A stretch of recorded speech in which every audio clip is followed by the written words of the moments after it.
Бұл кім көрінгеннің ойнақ салатын жер емес. Бұл әділдік орнататын құзырлы орын. Бұл жерде бейбастақтық жасағандар заң шеңберінде жазаланады.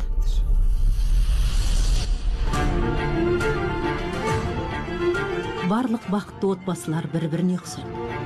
Ал басынан бағы тайған кез келген отбасының өзіне тән қиыншылықтары болады. Бақытты іздегенмен таппайсың. Бақытты әркім өзі жасайды.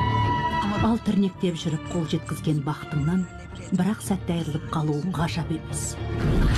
Қарсы алдыңда кім тұрғанын білесің бе? Ең мықты отбасылық сот судьясы Гозеде Енерсой. Ұлым құрылыс компаниясында жұмыс істейді. Құрылыс инженері. Өзің не деп тұрсың? Мен $1 миллион биткоин сатып алдым. Әкемнің сені тапсырған ақшасын алдым. Ол тіпті өзімнің де ақшам емес. Ал қызы медицина факультетінде оқиды. Биыл Erasmus бағдарламасы бойынша Голландияға оқуға кетті. 1 жыл сол жақта оқиды. Мен ешқашан дәрігер болғым келмеген, Толга. Ешқашан армандаған жоқпын. Бұрыннан билеуді армандағам. Енді билеймін. Бекем бол Күзеде. Сағынсын. Балаларыңды ойла. Тек қана Алға. Әкемнің 5 жылдан бері тағы бір отбасы бар екен. Сенесің бе? 5 жылдан бері.